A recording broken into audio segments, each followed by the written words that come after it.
Is it blue? Not? Yeah.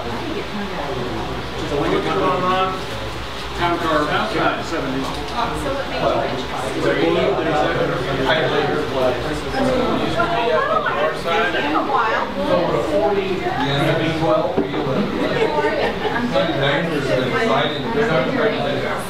I know, but I saw your name on something. You're in another organization with my friends, but I don't remember what it is. You're still there probably when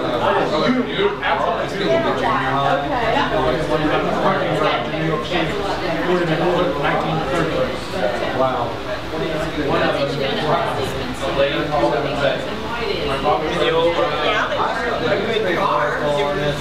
I only have one of them. They just bought that land over there.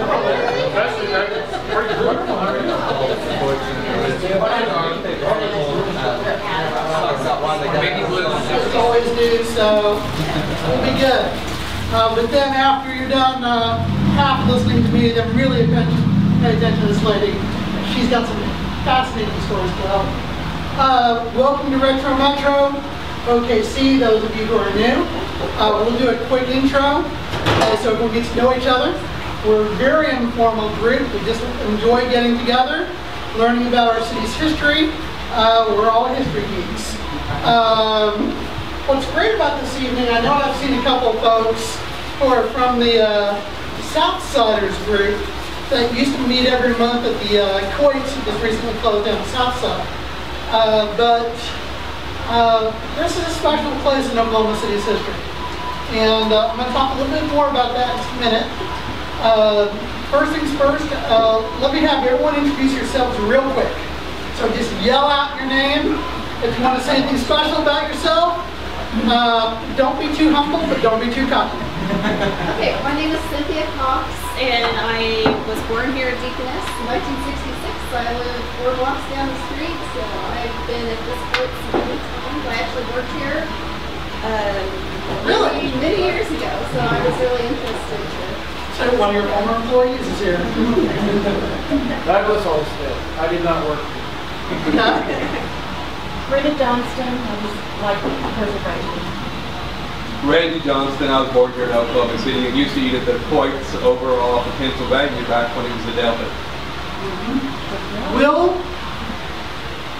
Will Hyder is our always very hard-working, very talented videographer and photographer. Keep going. Come on, don't be shy now. Carl. That's all you want to say? Yes. Okay. Mark Weinmeister. Mark is our treasurer. Francis Kersey. Francis is one of our family members. Lynn Rospichel. Lynn, by the way, is the one who has saved me from myself as far as notifications go. And if you're not on an email list, please get her the contact info. If you wait on me, it may be a disaster. I'm Chuck, I'm Lynn's husband, and I went to Putnam City and ate at this Coits many times. Thank you for coming. Chip and Nancy Briggs. Isaac Harper. Jim Jordan. Bob Allison and my wife Elaine. Rick Lewis first. Frank Dennis. Dean Sherrick, my wife Susan. Howard Perry. Norman Thompson. Terry Thomas. Ron Franklin. Harry Tabor. All right. Well, again, forgive me for having to skip last month's meeting, but with the NBA finals and everything going on in this town, just decided it might be best. We're going to do something very law firm. Mr. Berry has been very kind in agreeing to postpone that a little bit for cooler weather and when we don't have NBA finals taking over our lives. A couple of things to let you know. The Automobile Alley collection has started to go online. There'll be more to follow. So it's not all there. We've got a video from the presentation we had from Bob McDonald a few months ago that'll be added on to it. And I'm in contact with the Oklahoma History Center to add some of their vintage photos as well. But it's a great, fascinating collection of photos. Take a look at it. It shows what we've got right now shows Automobile Alley kind of at the cusp of coming back. It's when everything was boarded up and then people start fixing it up after the party. There's also some exciting news. I guess it's exciting. How many of you have heard us speak about the pale photo before? It's been one of those very elusive goals we've had. Pale photography stood for many, many, many, many years on Auto Alley. It was located in other places downtown before that. That was shuttered a good decade ago with all these precious negatives and photos trapped inside. And despite the best of efforts, we just couldn't make any progress in convincing the owner of this building to let us go in and scan these photos and, keep ownership just we want to put them online for people to enjoy. Well, the roof caved in, the photos got wet, negatives got wet, and he agreed to let us come in and do what we can. 2 days before the building was demolished. So this is when I reach out to the kindness of fellow geeks who are just desperate to do anything they can. And Mark is taking big leadership on this deal. Buddy Johnson, who's not this guy, but he came out there. It was about 98 degrees. Wet weather was moving in, so it was also very humid. And then the building was a virtual hazmat scene. And when I say that a culture is growing in some of these boxes and everything, literally. Fortunately, the new owner of the Dale Photography building, I started laughing because he's one of us and he just realized it that day that he joined us in trying to rescue these guys. And he's actually let these mold-infested materials stay in his garage and storage room of his to dry out. And he and Mark, well, I'm going to let Mark give the rest of this update. Well, Jonathan Russell bought the building, and apparently among some acrimony he tore it down, but before he tore it down, he pulled these photos out. They were covered with mold, they were damaged by water. And so Buddy, who's the real expert in this, said really the best thing to do is just to dry them out. So we got a humidifier, and the owner, Jonathan Russell, is going to move them out of the storage facility he has in Hera. He's going to put them in he's got an outdoor like cabana bathroom. He's going to put them in there. It's got a floor drain. We're going to run a dehumidifier for 24/7 for a few days. Doesn't hurt that it's probably going to get over 100 degrees in there. And so it'll dry those out. And then Buddy tells me, we'll see how it works. You just put on a mask and wipe the dried mold off of them. They're nearly as good as new, and then we'll scan them, and then we'll have 1,000 mysteries, because no telling what we're going to be looking at. Now, a lot of the really good photos were kept separate by the people who were there, like Buddy and Steve. Yeah, we segregated some of them. And so they were saying, well, these others are too far gone, and that's where Jonathan comes in. He's like, I can't stand to throw away old photos, so he took the whole lot. So we're going to have the whole lot. Some of them are torn, some of them are damaged, but it's going to be a lot of fun. Now let me give you a lot of work. Peek of what's in this collection. The Boy Scouts of this town are going to be forever grateful when we are done with this. There's an extensive collection of photos from Boy Scouts from the 50s, 40s through 70s. There's tons of wedding photos. There's also a lot of photos of department stores downtown. There's one department store I had never heard of before. Buddy had never heard of before. When Buddy and I had never heard of a downtown department store, it's obscure. And it was a rather elaborate, beautiful department store. So we look forward to learning more about our history that we've never known before. At least Buddy, you probably have already heard of all of this. But this is going to require some work. And I'll have Lynn send out an email to those of you who feel like you're up to the adventure of joining us on a Saturday where we start tackling this. Let us know. There's a limit as to how many can actually work on these projects. We found that if you get more than 2 or 3 per scanner, you actually start slowing down the process. So if you volunteer and we contact you and say, sorry, don't be offended and we'll sign you up for a different project. So what we do want to hear who's interested in doing this. It'll be a marvelous adventure going through all this. How many are there? Yeah, how many? Bob's collection is small compared to this.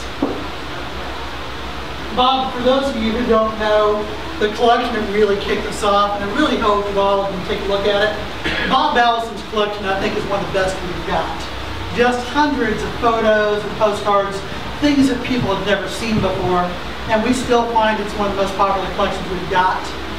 One of the things we are doing, by the way, and I've been in talks with our volunteer IT person, we're going to be reworking the site so that some of the earlier collections like Bob's get some more mention in that front page. So that is one glitch we've been encountering, so we're working on it. Yeah, the other thing I can share with you, kind of a gee-whiz I just found out, for those of you who are into radio history, history was just made about an hour ago. I just called the co-workers to let them know that you can call him Tyler. You know Ralph Tyler and the Tyler family, right? Right. Well, they just bought all the Renda stations. KOMA, KRXO, KMGL, KOMA AM, and they'll have some open football. Pretty exciting development from radio. We'll have those locally owned. Cool. So now, without any further delay, now you really have to listen. I got to meet Jesse Coit a few months ago. And I'm no stranger to Coits. I went to school down the street in high school. And we would often come here after school or in the morning, sometimes with my parents. Then later on, and I can also tell you that I would always drive by the Coits Christmas tree lot. And a couple of years, when my father was fully in command of the Christmas tree situation, we bought a Christmas tree there. And then my mom insisted on having a fake one, something about needles and squirrels. Anyway, the Coits have just been a big name in this town for a long time, associated with a lot of good memories.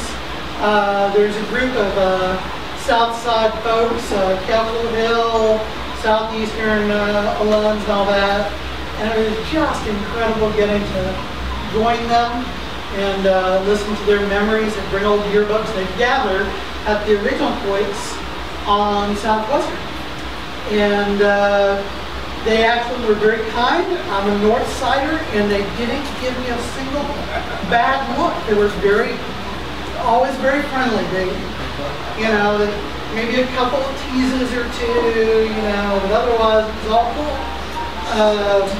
But just when I bring my son there, and it was just great to hear all this. And anyway, I got to meet Jesse Coit a few months ago, and sadly the original one, just things are changing.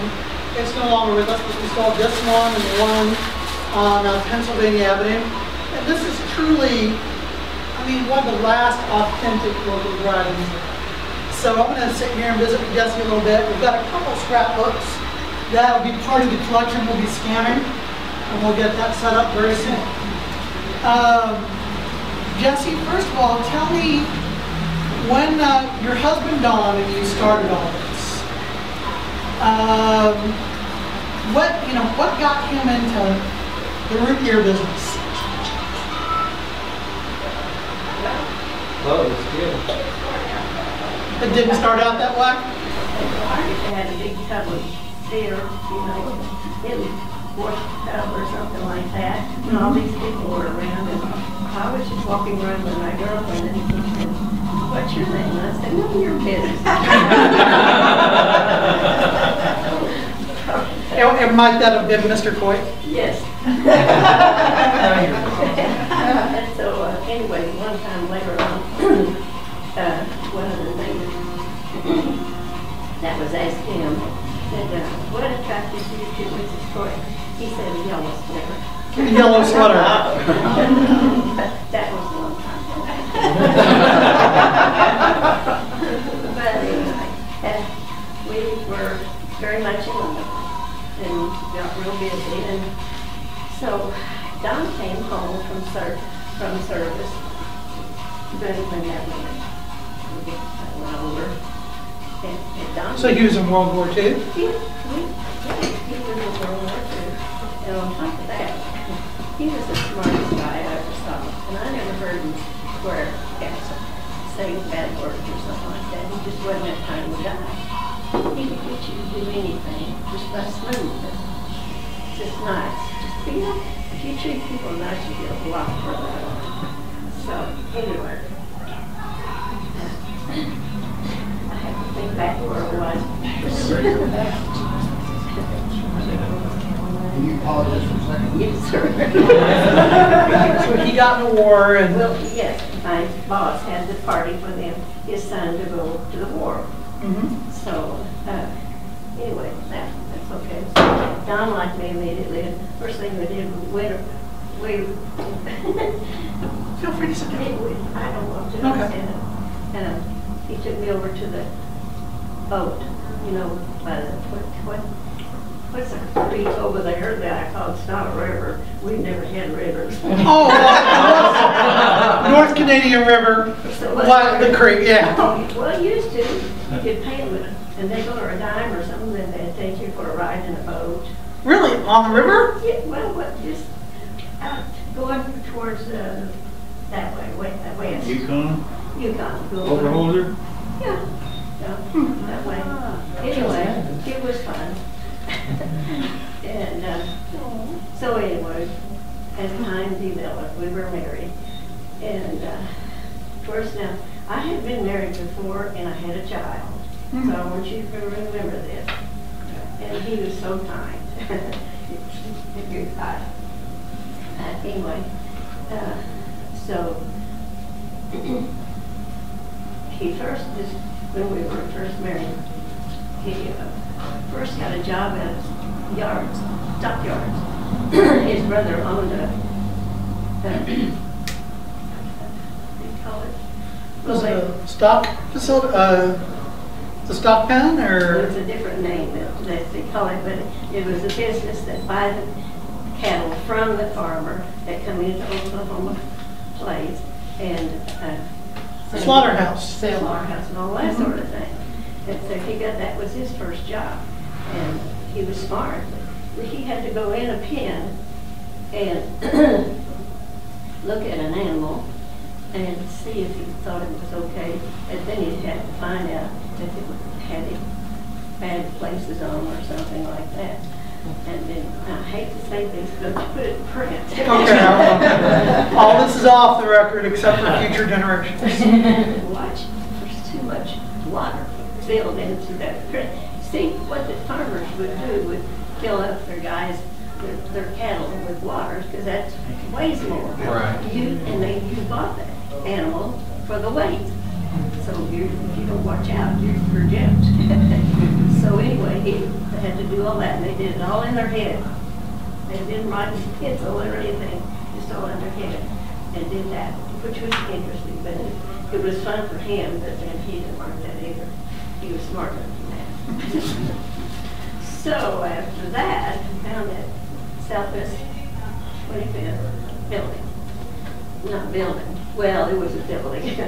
I'll tell you what it was. It was one room, that bathroom, because it was a car place, where you sell used cars and so on. Oh, okay. And there was a window in the front, and it's all wood.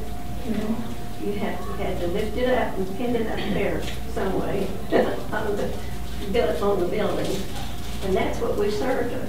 It wasn't glass. That's what we served. Root beer and all that sort of thing went out the window. But the thing about it was, then we got smaller children, but children. I say children, that sounds bad. People resent it. But actually, we were teachers. If you want to know the truth. Getting little boys to be the car hop. And they kept all their kids, and that was great. And they liked it very much. But they were just kids, and a lot of times they did things they shouldn't have. Don had to fire this one little boy, and he got a phone call from the teacher. And the teacher at school said, "You hire him back. He's learning more there than he can in school." Well, he had to go out and take the take the request that they wanted, whatever they wanted, and then pay us in a little can. We had, you know, muffins pan, all the little cups in it. Right. That's what we had. Yeah, that's what we had. And they had to pan that, just like that. And then he would have to go out to the car and give it to the people and give it the right kind of money, or he would be gypped and all that sort of thing. So they were learning things. So he bought, And so, I don't know what age it was, but, you know. so he bought this former, you know, car place, Yeah. turned it into a little root beer stand, Yeah. which was very prevalent back in the mid-20th century. A lot of root beer stands, refreshment stations and Well, such. see, when Don was overseas in war, he loved to play poker. He wasn't an angel. He loved to play poker. So when we got married, he had $1,800 in the bank. And whatever winning he had, he sent it to his mom and she put it in the bank. So when he came home and we got married, we had some money to begin with. He was that kind of a man that he thought way ahead. Right. Not spending it all up, you see, you just sitting onto your future. It's really true. But anyway, I forgot to tell you, well, one time when I was out on a date with him, when I was working at Tinker Field, he said, nobody in my family smokes. I smoked then, so. I go home and I think, what on me for? This must be getting serious.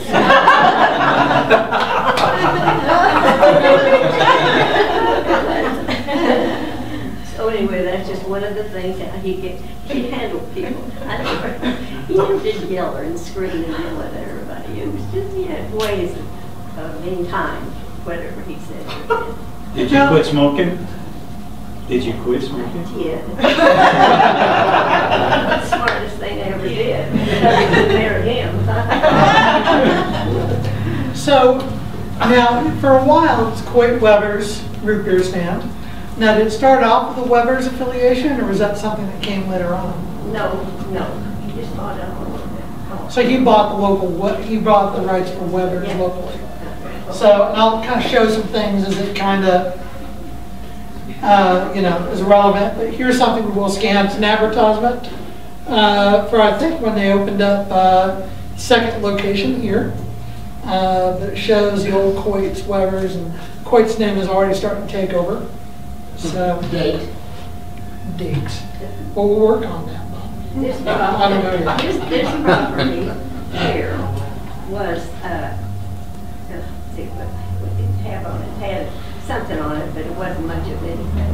And Don liked it because of the way it was situated. And he found out through the papers downtown who owned them. And it was in the south.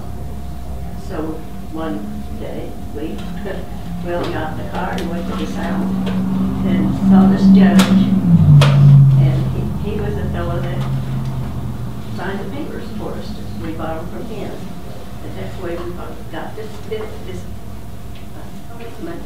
stuff here. What year was that? Oh, don't ask me. Okay, what we're going to do, we're going to lay down some rules now. We'll get the dates as we research all this. We'll give Jesse a break. Don't give away my age. It all occurred after 1990. Yeah, that was 1991, wasn't it? This whole history occurred after 1990. Yeah.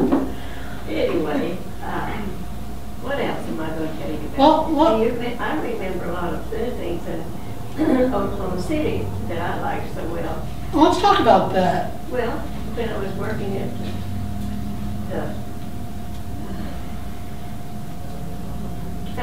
The Oklahoman, or was it Tinker? Film. Oh, Film Row. Yes. Film Row. There was just so many things to have to get to do and enjoy there. But I don't know, the town itself seemed like small, now with the Main Street and all that sort of thing. But it slowly, very slowly developed, just a little bit. And it went down slowly. So it sounds like you got to see film around in its early days, then, didn't you? Oh, well, yes, they had special things that cost us 10 cents if we wanted to see a film before we sent it out to the other people who were ready to show the people out in the country and all that sort of thing. Do you have any memories of films that really just blew you away that you got to see early on? No, I wasn't that kind of a person. Yeah. That's right. Don't have one. First opened up. What was that like? Wonderful. Absolutely wonderful. 25th Street was busy. It was a nice street. And people who needed work. So they were the working people of all of Oklahoma City. And that's who Oklahoma City depended on. South City. So were a lot of those folks like employees at the stockyards, or did they work at factories, or? Any place. Lots of places. Oh, and that was a story. I'll tell you, there was more trouble trying to get across the river. Tell us about that. Well, Western is a joke, you know. The guy's drunk that made it down. Like, you know what they've done to that down there? You tried that? Yeah, it's different. gracious. Different. It's different. It's different. But anyway, when we were first in business, we would have to go down in the ground, go across the sand, come back up, and get over to Oklahoma City. Really? Yes, because there's never any water in it. This wasn't something new. Water was nowhere.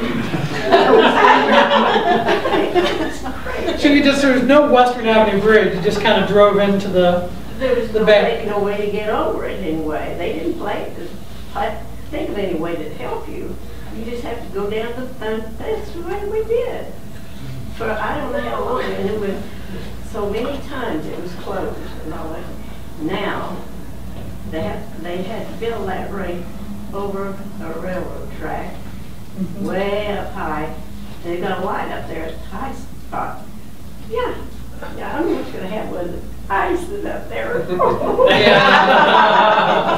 And you take another little bit help, and there's another light. I don't know where it goes. I don't know.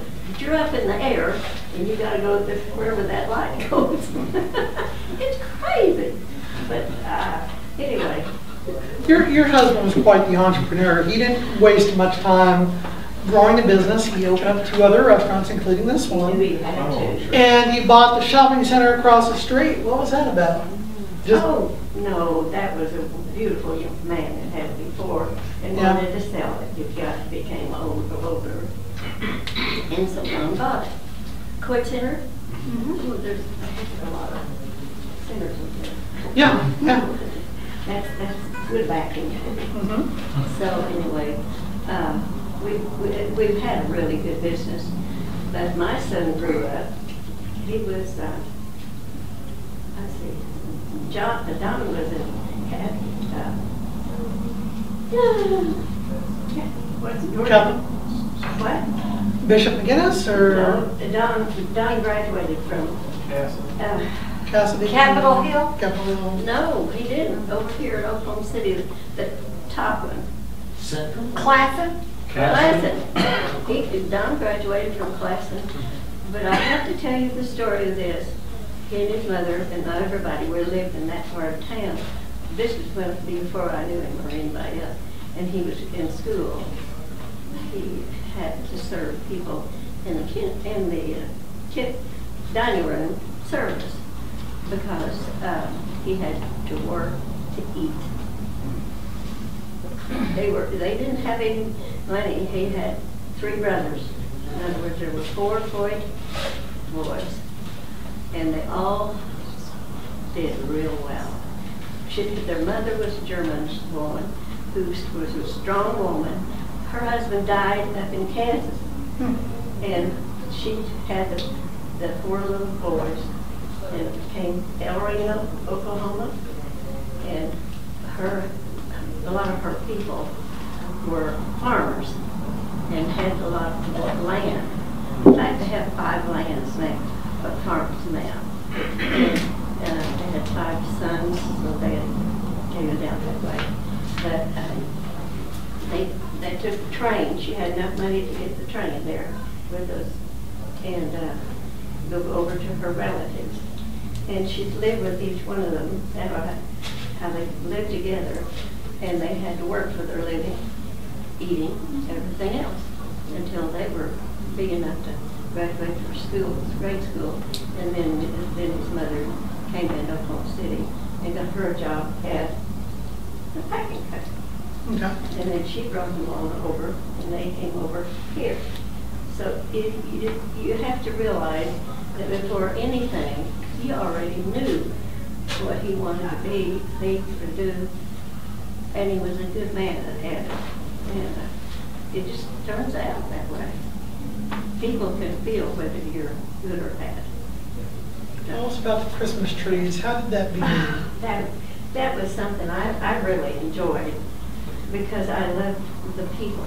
I had never known Italian people or people like that. Just the Logie, Well, we bought from 3 different states in the United States, up in Washington, up here, and that was really good for trees.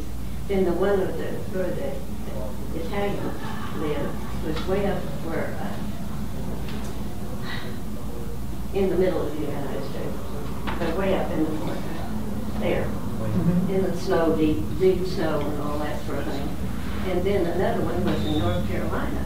We bought from 3 different people who grew things like that. And everyone, except one, 2 of them, would ask us to spend the night with them or something when we would go visit them. And Don would walk in the fields to see how they grow. It's a stick, just a stick, that's all in the ground.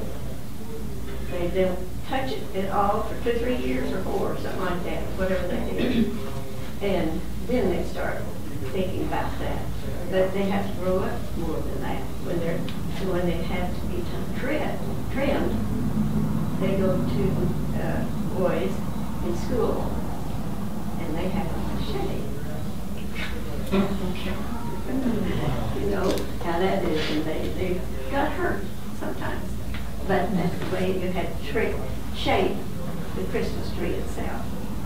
But we had more fun meeting people in different, what do I want to say, just people who grew up in different places in America. Original Americans, not like today, I'm sorry to say. A lot of people are not Americans. But I think that's good too many. Get in, but anyway. Let me back you up. This is where the interviewer is going to back her up. You've got a good story to tell, though, about how Don started this, because, well, it's great buying a frosting root beer in August, but in the middle of January, not so much. That didn't do too well, did it? In January, no. See, that's the reason he started thinking of, well, he didn't know what to do. He was talking to a fireman. He'd been talking to a lot of his men friends. What can I do? We're going to have something else to get along, pay our bills. We can't go anywhere. He was poor. So this fellow said, you ever think about Christmas trees? Well, that's winter. Everybody's eating a Christmas tree. So we started investigating, and we would go to the houses that I told you about, the 3 different states. And we would meet the family, the children, and they were people just like us, trying to make a living and getting along. And Don would walk the fields with the owners and get along that way and learn things. So many things that people don't understand about time, growing up with a Christmas tree is beautiful, but it is hard work and time, years and years. Now, this is an age before the internet. It's not like, oh, I'm going to go buy Christmas trees. I mean, how did he figure out who to buy these trees from? How did he figure out? Or there are We've got Christmas tree buyers, and you find out who they are. And then they just, here, they want you. Okay, so you put the word out. Oh, yeah, that's it. And then if you once get there, you get to introduce it to people and so on and so forth. It was wonderful. Now, the one that won that was a little bit on the cool side was in North Carolina. They had the most beautiful Christmas tree. Still do. The leaves are just like rubber. They're just so soft and so not sticky. But we never met. That man was so rich, he had 5 farms in an airplane, plane sitting in his place up there. But there was a little road that went up to another hill, and we never got up that hill. You know, we were buying from him. He had his secretary took orders that we wanted, and so on and so forth. And that's the way we had to buy from him. It's in North Carolina. But that was just the difference of him and here and the other places. But the ones I enjoyed the most were the Italians, because, you know, they love everybody. They're just nice people. They don't spend the night there.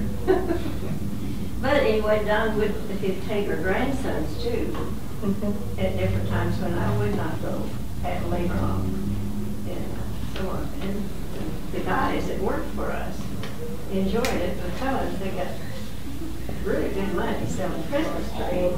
And then we promoted our managers to the Christmas tree, and then we brought up the second manager to take care of our driving. And then see how he had worked things out all the time. But he figured it out.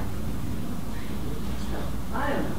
I don't know how many people have a mind like that. You know, and I want to make sure everyone's hearing what she's saying, but your husband had nothing starting out. He came from the most destitute situation with his mother and having to rely on relatives, and they just came up with nothing, didn't they? She was working in the kitchen at the high school, and he was having to work to eat. So he had pie, and I've got a picture. There were 4 boys, and the first boy, Raymond Coit, was the person that was out at the stockyards. And he made a wonderful country money and all that sort of thing for his family. And then next there would be Roland, and he went to school down at OU, and he came in. He had such good grades. Westinghouse took him when he graduated. He stayed with him until he had to retire, and then he went to California to live in his wife, and he still worked for him, because people over there in California, if they invented something, and Roland was the guy that you took it to, and he would listen to whatever if it was possible or anything interesting or good that Westinghouse might like, he called him on the phone. And that's what he still held after he was retired. And then the other fellow, he read everything. Melton Coit, he read everything in the world. I don't know how many universities he went, and he told his money wasn't important. So on and so forth. And when he got to about 50 years old or something, and he got a job selling real estate, and the kids got all mad. They got mad and said, "You said it wasn't important to have money. You need it." Well, anyway, that's the difference of the 3 boys, and then Don was the youngest, and he was just a neat guy. Now tell us who these guys are in this photo right here. Don. That's Don. And it's the grower. Okay, so this is Don, one of the growers here. It passes around. Would you like to see it? And is this Dawn as well? Oh, yes. Now, these are some of the first ones when we first started in them. And look at see how the Christmas trees are? Up in Washington State, up in here, their trees were beautiful too. Real pretty.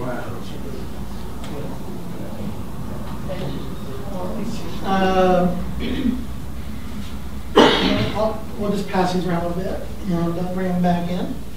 Was the family from Kansas by any chance Mennonites who originally had come from Russia and Germany?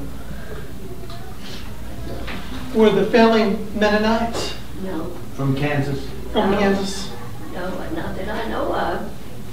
All his relatives were in El Reno. Now you understand they were German, but had come Yeah. from Russia to China. I don't think so. I know they came from Germany, I think. Because that's where Kansas got most of their wheat farmers. I see.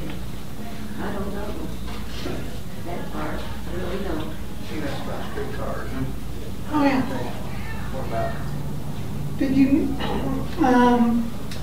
you have memories of the streetcar system? Did you ever use that much? The interurbans and streetcars when they were still going around? Where? Did you ever? Here in Back in Oklahoma Oklahoma City. Did you ever use those much? City? Did use them much. Did it? Thank you. Okay. Yes, sir. Other than here, what was one of your favorite places to go eat? Good question. When? Yes. Just even now, what's one of your favorite places in Oklahoma City to eat? And Come on. Oh, I don't really know if I say. I know Hank. What's his name? Real well. What's his name? Hank? Yeah. Come on, guys, help us here. He was. What's the restaurant? What? Which restaurant? Well. Hank Kraft? Yes, Hank Kraft. He's Richard. Yeah. Oh no. Yeah. But anyway, I knew him when he was 7 years old. What restaurants did And a Mr. neighbor- Kraft have? And a neighbor and his dad and mother helped Don set up our folder, napkin, and all that sort of thing. He had the Kraft hamburgers, there for a long time, but I think he's Oh, partners he with was Charleston. a big dog now. Yeah, Has been he's a for lot of 10 years. stuff. Yeah. He lives up in Oak Tree. Oh, is he with Hal Smith Group? Yes, Kraft? I think so. The big dogs. Ron. I think he was associated with Monty Murphy's for a while too. Is that the same guy? Yeah, at the beginning. Mhm. Yeah. Okay, I know which one you're talking about. Did you ever eat at O'Mealy's? Sure. Lots of fun. Loved it. She was from my hometown before she came here. Well, that's neat to know her. What trends have you seen as far as drive-through business? Have you seen years where they weren't much in favor and then came back, or has it always been pretty consistent? I don't think anything's consistent very long. I Gotcha. think you have to be willing to change. Whatever it is, you've got to change. You can't just sit there and think it's going to be okay. But what we Don did, before we got the trees idea, what was it? Danny, somebody that had his own people from the, I'm having a hard time. You're remembering far more than I do. Well, just a minute. I'm thinking about when we had Dan. Williams. Huh? Danny Williams. Danny Williams, I think it was. And, 3D damage. Yeah. okay. Yeah. And that part of the people of advertising. Okay. Okay. Thank you. But anyway, what he do, Jonathan would get those people to come with the group.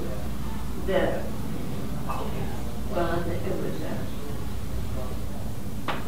Talking about the car enthusiasts, or are you talking about? That he would come and with all of the works and everything of the 3D Danny? Yes. So this is back in the early TV days. On site. Okay. Yes, and they come with a whole unit. Really? Yes, to broadcast from here.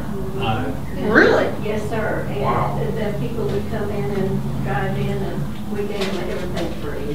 That's what we did. But anyway, that's what we did. And he used to have one of those every year. Just to wake people up to know in the summertime we're here. You know? Like every spring, just say, we're here. Right. So they'd have to do a show from here though? Oh, yes, gosh, yeah. And there's a tree down there on where the other store is. You talking about Pennsylvania? Yeah. Talk too much. So somehow I think your husband's success was also due quite a bit to you. I think you were probably a very good salesperson yourself. It was good. Yes, and we all laughed loudly. Let me ask a question. Did you sell all the Christmas trees every year that you purchased, or did you have any left over at the end of the season? Sometimes there would be some left. What would you do with those trees that you couldn't sell? He found a place for them. I don't know where they went, but we had to pay for putting them back in something to carry them off, and so on and so forth. And that Meridian place, corner of Meridian, where the grass is so neat, and right across the street, and by the park, and all that stuff. Down paid Oklahoma City $5,000 for Christmas every year just for that. Oklahoma City got a pretty good deal for that then. Well, they loved him. He was a money maker. You know, and those tree sales continued through just like mid-90s or even later than that, wasn't it? That didn't stop that long ago. Well, Don died in '05. Right. And then, so when the time was coming to talk about Christmas trees, we got a notice that the truckers were going to charge us for gasoline. Okay. There they are, way up there, 3 places, and they're going to charge us for gasoline. We weren't making that much money. Yeah. You know, we had to stop. It just wasn't feasible. Not at all. I guess it's good though that happened after he passed on. Sounds like this is something you love doing. Well, I wish he was here because he could tell us what to do now. Right. But anyway, I told you a lot, haven't I? Yeah. You've been wonderful, Jessica. How long were you married before he died? Let's see, we were, oh boy, here we go again. October 9th, 1922. That's my birthday. October 9th, 1922. So then we were married in 70, something. Heck, I don't know. I'll have to think about it. Good nice long time. But it's been a long time, and it feels like it's longer than that. Is there anything that you particularly miss about owning the restaurants? Is there anything you really miss about owning the restaurants? What do you mean miss? Like being in them all the time, being here every day, like being with the customers, or It's a family thing. I was always around there somewhere all the time. And then we brought in I had a son by former marriage, and Don gave him a job with us after he didn't like going to college. He came back home. And he went to work for Don. So he did anything Don told him to do. His wife became our bookkeeper, and that's the way it's been ever since then. Sue and Bill Coit are made up of my son and And they're a wonderful couple too. Oh, they're very great. nice people. Yeah. And you said your other daughters got involved too, is that right? Oh, yes, yes. Now, I had one daughter. Well, actually, Don and I couldn't have children, so we decided to adopt. I couldn't see a family without children. And so I kind of pushed it a little bit. He didn't argue too much. And so anyway, we finally got the first little girl. She was about, 3 or 4 years old. And that was, we named her Coit. And then we got another little girl. I didn't want to give my son competition. I knew if I got a boy, there'd be a fight. so I just got another little girl, and where she was the best anyway. And she is now in charge of Coits. She was a custody person, and she worked for a dentist and Worked for a dentist, right? yeah, down out of town. Yeah. Okay, for 19 years. So she knows all of the pictures and goes about everything. She just knows how to handle all of public the things that have to be done with that sort of thing, with the government too. See. And I think it's important to emphasize, I mean, you guys are missing, but the truth is, you've been continuing to come to work from what I've seen. Well, it sounds like I didn't do anything, but I did a lot of things. Yeah. You were the strength behind the face. No. He came home one day and he said, "Go get on your shorts. We're going to." I said, "What for?" He said, "Well, you're going to learn to play golf." I'm going to learn to play golf. Okay. So I put on some shorts and he took me out at that first little place out of town. That was town going west. Sports football? Whatever it is. 39th? Right down the road here, 39th Street?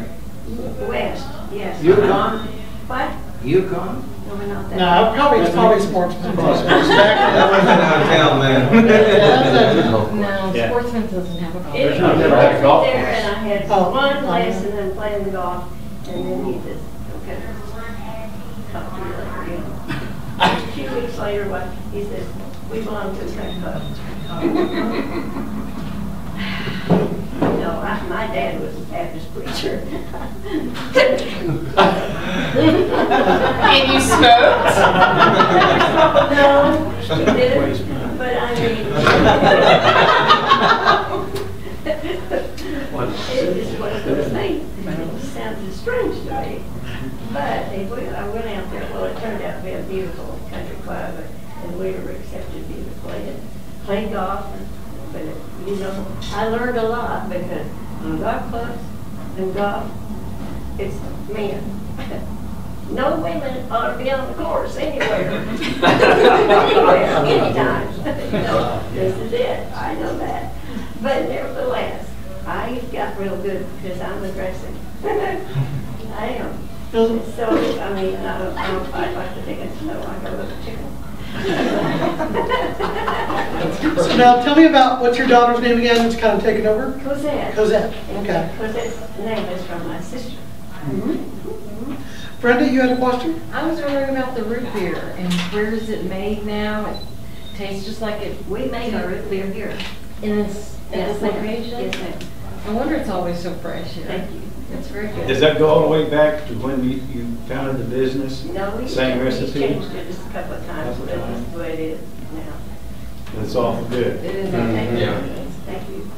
Well, we try to get the best, if you want to know the truth, without spending too much where you can't make any money, you know.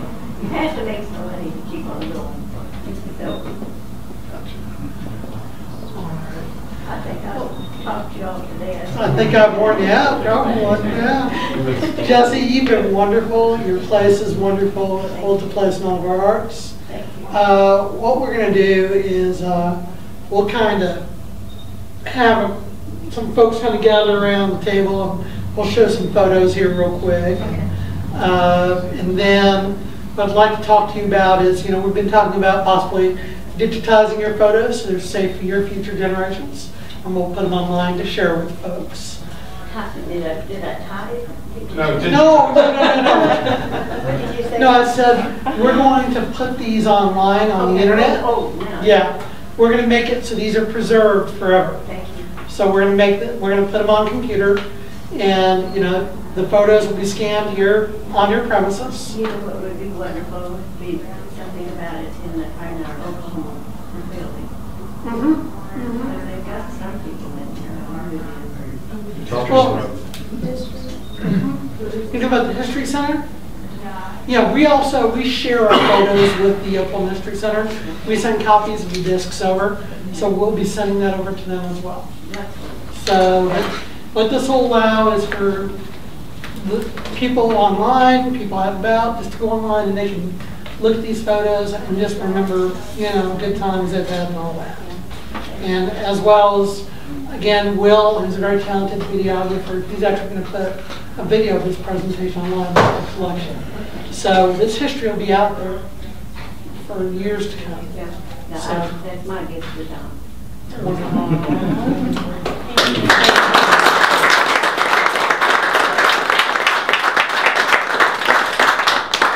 But do y'all want to gather around and take a look at some of these photos? And we'll do the best we can here.